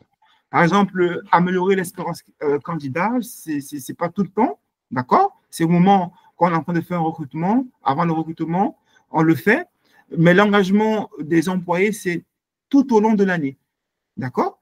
Organiser des événements, il faudrait qu'il y ait toujours cette chose-là où l'employé ne sent pas que je suis juste là pour qu'on m'exploite, pour qu'on fasse. Il faudrait qu'il se sente que, ah, il y a autre chose à part ce que je fais. Et il y a une reconnaissance aussi. Et il faudrait aussi, comme on l'a vu, avoir un temps de formation et de développement exactement des employés. Est-ce que vous m'entendez? Oui, je vous entends, monsieur Omer. Parfait. Donc, il faudrait le lancement de programmes de formation en ligne et coaching, c'est destiné aux employés pour promouvoir la croissance professionnelle des employés. Et là, il faut intégrer les modules interactifs parce que c'est l'une des fonctions des RH. D'accord? C'est vrai la responsabilité de formation, responsable formation, normalement, est sous le couvert des responsables RH. D'accord? Donc, il faudrait vraiment développer ce pôle-là parce que ce sont des pôles qui permettent exactement de renforcer l'engagement des employés. Donc, s'il faut aller effectivement à une conclusion, nous devons comprendre exactement que la stratégie marketing manager repose exactement sur l'utilisation des outils digitaux pour améliorer la gestion des équipes, comme on est en train de voir, renforcer la communication interne et optimiser les processus RH grâce à une approche structurée et l'adoption des bonnes pratiques digitales.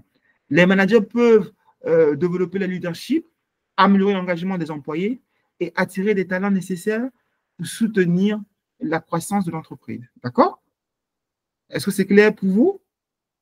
Oui, c'est bien clair. Très bien. Donc, là, j'ai pu...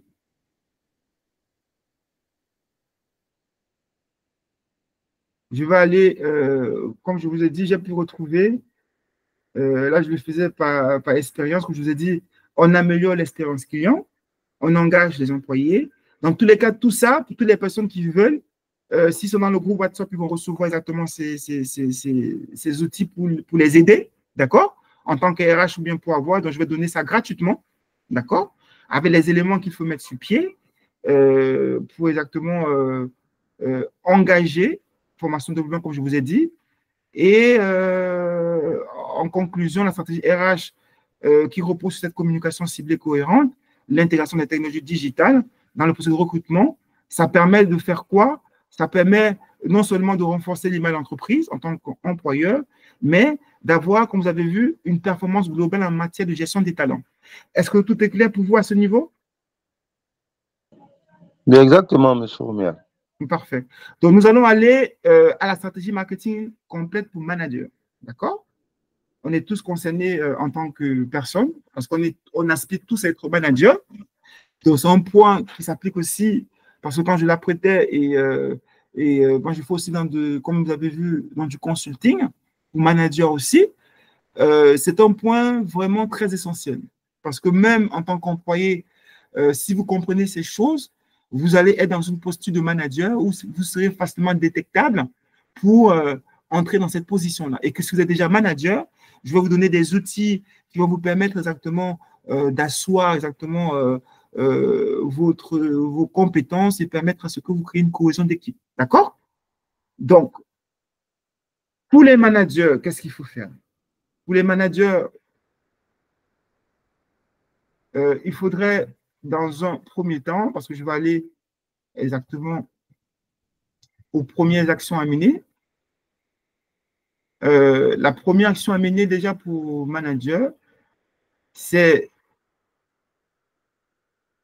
déjà d'analyser le contexte. Parce que pour un manager, de la même manière que j'ai fait pour les RH, il y a 5 objectifs principaux. D'accord?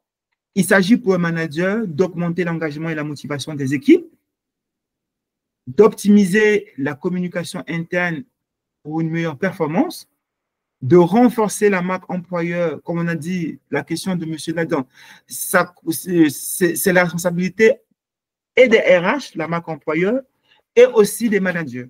D'accord?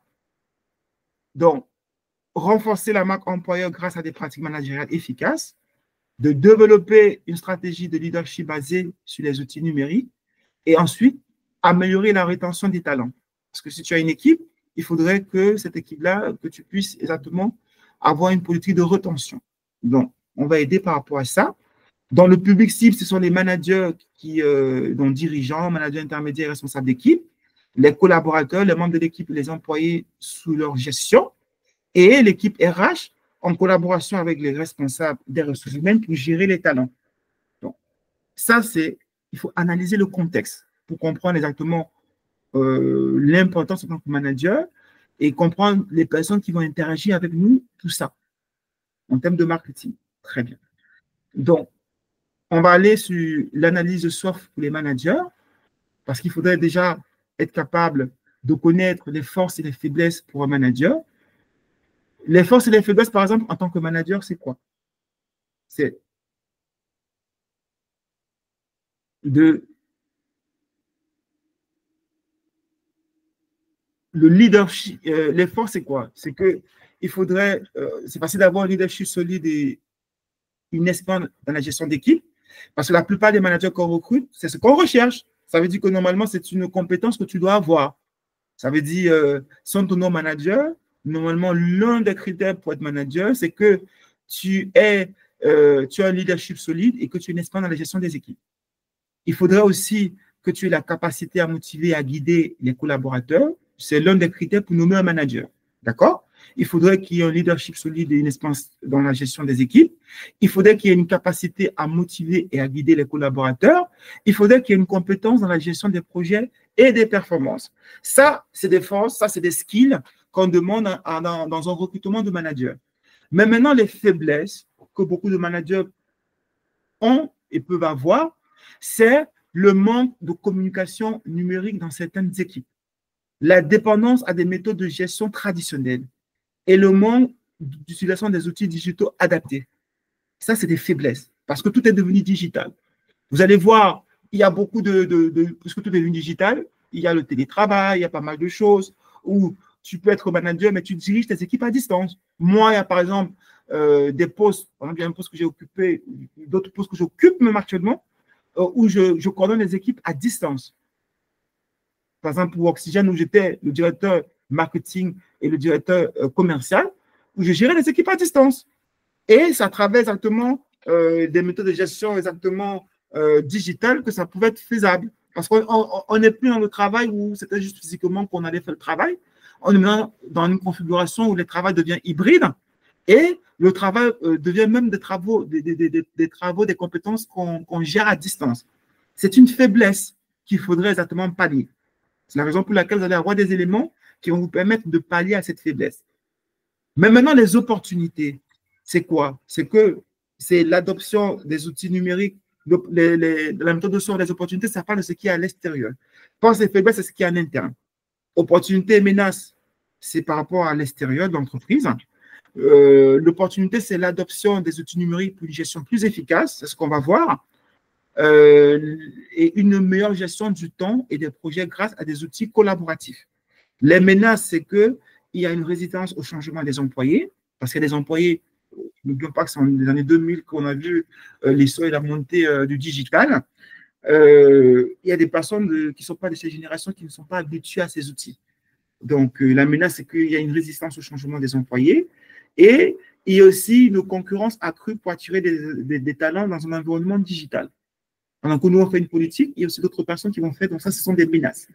Donc, maintenant, ce qu'on va voir, c'est maintenant les outils exactement pour ne pas être has-been qu'il faudrait pour exactement combler que ce soit nos faiblesses et combler exactement ce qu'il faut. Donc, en interne, moi, ce que je conseille pour faciliter la communication, le travail collaboratif en équipe, il y a Slack ou Microsoft Teams. Il y a des applications qui sont gratuites, Microsoft Teams, qui te permettent exactement de gérer.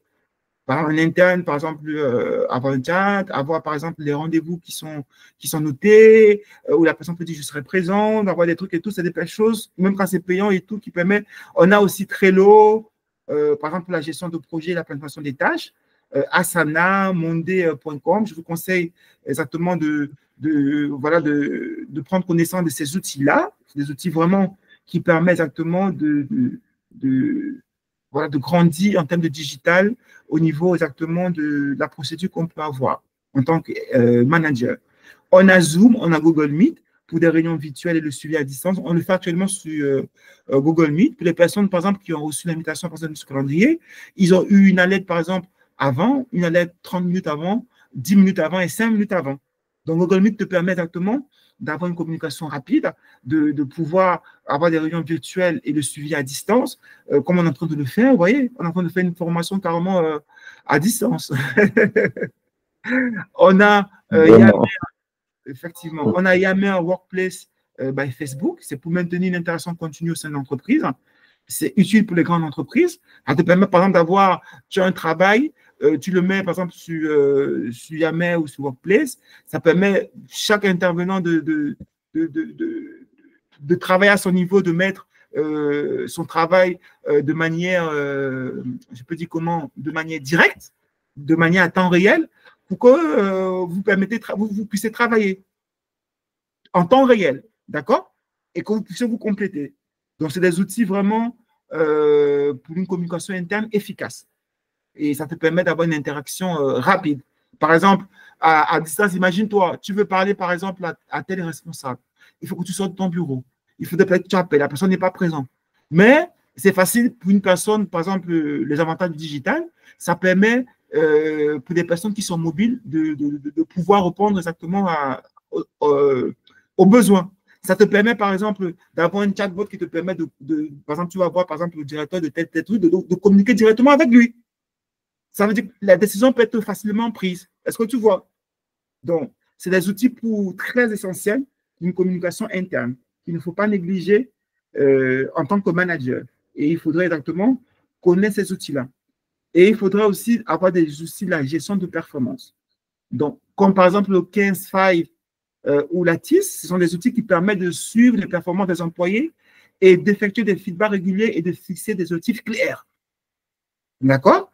Pour la visualisation et le suivi des données de performance des équipes, il y a les outils comme Clipfolio, Google Data Studio. C'est des outils vraiment très ludiques, très pratiques. On a aussi pour collecter les retours réguliers des équipes et évaluer les satisfactions, comme on a dit. C'est des choses qui permettent d'être de l'engagement des employés. On a des outils comme Survey et Feedback Toll, Survey Monkey ou Google Form. Google Form te permet d'avoir des formulaires qui te permettent exactement d'envoyer avec un lien avec des questions assez précises, qui permet exactement de savoir exactement si un employé est satisfait ou s'il n'est pas satisfait. D'accord? Là, maintenant, on va voir des outils pour développer des compétences et la formation. Il y a un outil que j'aime beaucoup, c'est l'outil, par exemple, LinkedIn Learning, qui te permet exactement d'avoir, par rapport à tel ou tel sujet, des enseignements par rapport à ça. Et, par exemple, pour un employé ou bien pour un manager, sur les sujets, par exemple, la prise de parole, les sujets, par exemple, qu'on est en train de voir, RH et tout, la learning, on a Coursera, on a Udemy, c'est des plateformes pour encourager le développement des compétences managériales. Donc, s'il y a un sujet, par exemple, la gestion, tu veux gérer, savoir comment gérer un conflit, tout ça et tout, donc tu as des choses quand même qui sont pas mal, oui, et tu peux mettre à la disposition des employés. Donc, pour développer les compétences, et bien sûr, faire appel à nous parce que je suis une casquette de formateur, donc pour permettre à ce que ces outils soient mis en place. D'accord? On a aussi un programme de mentoring au coaching, il faut créer des programmes internes de mentoring au coaching pour les jeunes managers. Donc, on a vu, il faudrait vraiment créer ces outils-là. Mais maintenant, il faudrait aussi créer des outils de la marque employeur. Par exemple, pour pouvoir gérer les avis des employés et améliorer l'image de l'entreprise auprès des candidats, on a Indeed ou Glassdoor qui, en tout cas, je vous laisse le soin, je vous donne juste les logiciels. Prenez le temps d'aller consulter, vous allez voir que c'est des outils vraiment qui sont un plus pour des managers 5.0, pour permettre à ce que non seulement vous recrutez, vous engagez les employés, vous avez ces outils-là qui vont permettre exactement qu'ils puissent rester et puissent être des ambassadeurs. D'accord? Et on a aussi LinkedIn Recruteur pour renforcer la marque employeur et attirer les talents grâce à une communication ciblée. Donc, LinkedIn a une politique vraiment très intéressante, j'utilise fréquemment pour pouvoir recruter. Ça veut dire que vous avez droit normalement à LinkedIn à une offre d'annonce de recrutement par profil. Donc, vous pouvez l'avoir gratuitement. Donc, vous pouvez l'activer gratuitement. Et après, quand c'est plus de 2 offres, vous pouvez payer. Mais quand vous lancez, je vous garantis qu'il y a des résultats. Parce que l'algorithme de LinkedIn va aller avec des personnes qui correspondent à votre profil, par rapport à ce que vous avez mis comme compétences. Et ils vont exactement, les personnes vont postuler, vous allez recevoir des candidatures. Donc, c'est vraiment très efficace. Et c'est des choses qui permettent de limiter le temps. Il fallait déposer les CV, prendre le temps d'avoir une personne qui va mettre sur PC ou bien voilà, enregistrer les CV, tout ça et tout. Donc, il y a tellement de choses que le digital permet de gagner en temps, comme on a vu dans les exemples qu'on a vus tout à l'heure. Donc, maintenant, comment exactement travailler la stratégie? Je vais donner un exemple de stratégie de marketing pour les managers. Il faudrait déjà avoir une communication transparente et accessible. Donc, l'objectif, c'est d'utiliser les canaux digitaux pour maintenir une communication claire et fluide avec les équipes. Les actions qu'il faut mettre, c'est mettre en place, par exemple, des réunions hebdomadaires ou mensuelles sur les plateformes comme Zoom, Teams ou Google Meet, d'avoir des outils, comme je vous ai dit, Trello, Slack ou Asana pour une gestion de projet fluide et une meilleure collaboration. et d'avoir des indicateurs, par exemple, taux de participation en réunion, feedback et satisfaction des employés. Donc, c'est pour avoir une communication transparente et accessible. Maintenant, comment faire pour développer le leadership via des formations continues? Donc, l'objectif, c'est quoi? C'est de former des managers pour qu'ils deviennent des leaders efficaces dans l'environnement digital. L'action, c'est de proposer, parce que la génération qui arrive, c'est une génération qui est fortement digitale. Donc, si vous avez des managers qui ne sont pas à la pointe, vous allez véritablement avoir du retard. L'action, c'est de proposer des formations en ligne sur des plateformes telles que LinkedIn, Learning ou Udemy. Les sujets pourraient inclure la gestion de la performance, la gestion des équipes à distance, comme je vous ai dit. Ce n'est plus comme avant où on travaillait que sur du présentiel. Il faudrait que chaque manager soit capable de travailler exactement à distance. Par exemple, le leadership transformationnel, donc ça sont des sujets, des exemples de formation. Et les outils qu'on peut utiliser, c'est la création d'un plan de formation personnalisé et le suivi des progrès vers des outils comme 15Five ou Lattice. Et les indicateurs, c'est le taux de complétion des formations, l'amélioration des évaluations de leadership des managers à travers exactement les questions qu'on pose même à l'équipe. Après, par exemple, après avoir suivi, un mois après ou bien 3 mois, on peut demander aux équipes comment est-ce qu'ils trouvent le manager, parce que l'évaluation ne doit pas seulement être faite pour les employés, mais doit quitter des employés pour les managers. Ils sont de voir exactement qu'est-ce que les managers, le rendu par rapport aux employés, qu'est-ce qu'ils ont, même si les employés peuvent, parce qu'ils ont été victimes dans certaines choses et tout, vouloir descendre. Mais comme on aime le dire, il n'y a pas de fumée sans feu. Au moins, on aura des éléments et on va être capable de retenir les éléments, les axes à améliorer. D'accord? Donc, mais maintenant, par rapport à l'engagement des employés, l'objectif, c'est de faire quoi? C'est qu'il faudrait engager les employés, les motiver et fidéliser les employés en utilisant les techniques modernes de gestion. On n'est plus où on le fait de manière. Il faudrait utiliser des techniques modernes. Donc, par exemple, les outils comme Slack pour promouvoir une culture de feedback continu. Donc, quand tu fais quelque chose, quand tu suis un truc, tu reçois directement quelque chose comme pour pouvoir analyser, donner des points pour savoir est-ce que tu es seul. Donc, Slack permet de faire ça. Donc, mettre en place des programmes de reconnaissance des employés aussi sur la plateforme Yammer ou Microsoft Teams. Ou après avoir venu merci, donc voilà, donc on reconnaît, il a fini une formation, diplôme par exemple par rapport à cette formation qu'il a reçue, diplôme par rapport à la performance qu'il a reçue, c'est des choses qui encouragent. Et les outils, par exemple, comme gamification, il faudrait qu'on ait une gamification des tâches quotidiennes sur les plateformes comme Bonusly, qui permet de récompenser les employés par des points échangeables contre des cadeaux. D'accord? Donc, il faudrait qu'on pense en ça. Ça permet exactement de susciter l'engagement parce qu'après les tâches, l'employé a des cadeaux. Ça va permettre à ce que, voilà, je veux des cadeaux, donc je travaille. Donc, les indicateurs, par exemple, c'est le taux d'engagement des employés, le niveau de satisfaction des enquêtes internes. À travers ça, on va savoir que, voilà, ils sont engagés. Parce qu'un employé qui est engagé, un employé qui participe aux enquêtes, ça montre, voilà, que c'est. Mais s'il ne participe pas, ça veut dire qu'il est déjà défaitiste. Il faudrait savoir creuser pour savoir un peu plus. Mais maintenant, par rapport au déploiement de la stratégie RH digitale, il faudrait exactement, l'objectif, c'est d'optimiser le recrutement et la gestion des talents en utilisant des outils digitaux.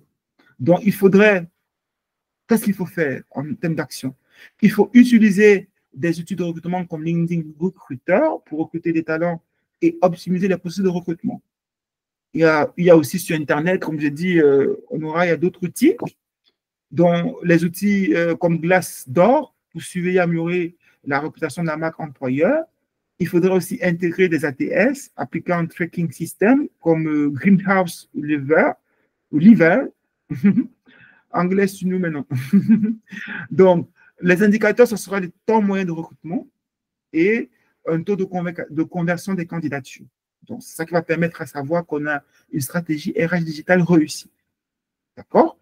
Donc, on limite le temps de recrutement. Il y a un taux de conversion des candidatures rapidement. Mais maintenant, les plans d'action à mettre sur pied. J'ai fait un petit exemple. Tout le temps, il faut mettre en place des réunions régulières va Zoom, va Team, pour les managers et les équipes, pour améliorer la communication et la collaboration interne. Il y a même des activités qui nécessitent que ce soit chaque jour. Des activités où, par exemple, à chaque fois, il faudrait exactement l'accord de telle ou telle personne. Le fait d'avoir des réunions, on le fait au vif pour permettre à ce que tu ne puisses pas commencer une action et que, parce qu'il faudrait que tu attendes la décision de tel ou tel responsable, ça puisse traîner et l'action concrètement ne puisse pas être mise sur pied. Donc, il faut fixer un calendrier mensuel pour les réunions. C'est très important. Et permettre aussi de traiter, de ne pas laisser traiter, ne pas laisser, je peux dire comment, de ne pas laisser les choses s'enveniser. Parce qu'à chaque fois qu'il y a des réunions hebdomadaires, ça nous permet exactement d'évaluer comment les choses avancent et de pouvoir exactement s'améliorer pour rendre l'expérience non seulement employée la plus satisfaisante possible et aussi en tant que manager. D'accord? Donc, il faudrait qu'il y ait une formation et développement des compétences. Donc, il faudrait qu'on déploie un programme de formation en leadership. Ça, c'est pour les managers. Donc, développer des compétences managériales pour les managers. Donc, prévoir un programme de formation continue. Parce que, en tant que manager, on est plus encouragé exactement qu'on a ce programme-là où on peut se former et ça va jouer exactement sur la gestion de nos équipes. Et il faudrait aussi renforcer l'engagement des employés. À travers quoi? En ayant, comme je vous ai dit, utiliser en augmentant la motivation des équipes, en augmentant la motivation des collaborateurs. Ça, il faut lancer un programme de récompense. C'est très important. Donc, il faudrait vraiment avoir un programme de récompense. Ça permet vraiment de répondre à ça. Il faudrait aussi tout au long de l'année une optimisation de recrutement digital. Donc, utiliser LinkedIn Recruteur pour les campagnes de recrutement ciblées. Ça par rapport aux candidats pour attirer les meilleurs talents par le biais du digital. Étant donné que la plateforme la plus réputée du moment, c'est LinkedIn, il ne faudrait pas négliger ce côté-là. Donc, pour améliorer la marque employeur, il faut publier des témoignages d'employés sur les réseaux sociaux. Il faudrait aussi communiquer sur les nouveaux recrutements, les personnes dont, bien sûr, si on ne veut pas, parce qu'il y a des entreprises qui ne le font pas parce que bon, ils ne veulent pas attirer l'œil sur eux, surtout par rapport au fisc, par rapport au truc et tout, surtout quand ils sont dans le noir. Donc, il faut améliorer l'image d'entreprise et attirer des talents. Donc, la mise en ligne de témoignages, vidéos et articles. Donc, en conclusion, on a déjà vu, dans la marketing pour manager repose sur l'utilisation des outils digitaux, non seulement pour améliorer la gestion des équipes, renforcer la communication interne et optimiser le processus RH, grâce à une approche structurée comme on vient de le voir, et l'adoption des bonnes pratiques digitales, les managers peuvent développer le leadership et améliorer l'engagement des employeurs et attirer les talents nécessaires. Donc vous comprenez, là, il s'agit de soutenir la croissance de l'entreprise. Donc, vu le temps, on a vu l'essentiel. Donc, on va passer pour un temps par rapport à la... Si vous avez des questions, Monsieur Edan, est-ce que votre ressenti par rapport à la formation, Monsieur Tien, qu'est-ce que vous avez fait? Parce qu'on on est arrivé à la fin, donc on a vu de A à Z.